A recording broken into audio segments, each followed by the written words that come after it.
So some of the feedback I've had, and also some of the things I've noticed, not just from this course, but also I'm running a Make and Design Your Own Granny Square Sweater course. One of the things that a lot of people have a problem with or struggle with is getting these corners, the corner joins, really neat. Okay, so the way I teach it and the way I join is with a slip stitch join in the corner. So the key thing to remember is that the very first join you make in any corner that is a slip stitch join, don't make it too tight. And then every subsequent join never goes into any other corner of any other motif. It only ever goes into the very first slip stitch you made. So you can see it clearly with this one, hopefully, where you can see my very first join was this green. I joined the green corner into this magenta corner. So you can see that because you can see the magenta corner freely slides.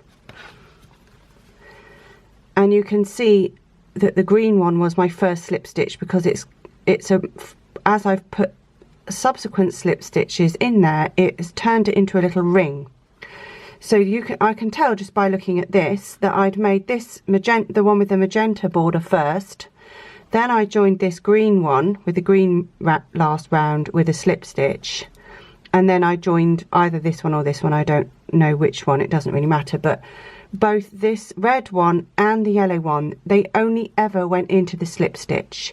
I never joined them into any corner of any other motif. And this is the key to really getting these corners super neat. If you just start joining everything in random corners, the whole thing very quickly looks messy and it doesn't align properly. So I'm just going to give you a few tips. This is all in the videos, and I know the videos are long, so that's why I've just done this, just a reminder of how to get these corners looking super neat. And also this isn't just applicable to the granny stitch border. This also applies to, you know, the solid joins with drop loop stitches, and basically any kind of motif that you're joining with a slip stitch in a corner. You would follow this same procedure to ensure a very neat corner join that has less bulk and just everything lines up perfectly.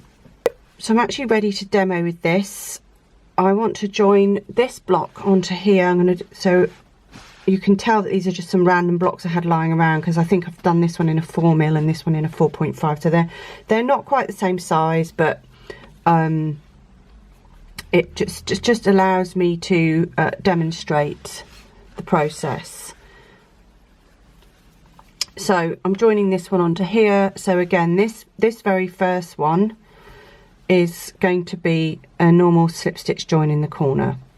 And remember the video I did about symmetry and the importance of symmetry when it comes to joining both with crochet and with seaming. So I've done 3 chain 1 slip stitch in the corner. Don't make that slip stitch too tight. And now I'm going to mirror what I did on the other side, which is chain 1 and 3. So obviously this will be mirroring whatever your pattern happens to be, or whatever join you are using, but the principle is the same. So if you're consistently struggling to find that very first slip stitch you made in the very first corner join, then please use a locking stitch marker. They are your friend. So what I like to do is if you actually rub that slip stitch from left to right, what you'll reveal is the legs. It's the legs of the slip stitch we're interested in. Okay, so that if you pop that stitch marker into there when you're first learning this, that will help you to find that slip stitch. You can't work into the top of the slip stitch, where you could do if you were a glutton for punishment, but also it wouldn't look very nice because the top of that slip stitch is inside the corner. See, if I open up the corner there, you'll be able to, the yarn's very dark, I don't know if you can see, the top of the slip stitch is actually there inside that corner. That's why you can't work into it, and also just looks better anyway if you work into the legs of the slip stitch, which again is why you don't do it too tightly. So the only caveat with this is that if you're doing a continuous join, i.e. where you're joining multiple blocks all in one go, you will have this join, slip stitch join, but you'll also have the slip stitch join where you run across the top of multiple motifs, and then that is a slip stitch that is up the correct way, and you do actually work into the top of the slip stitch, not the legs.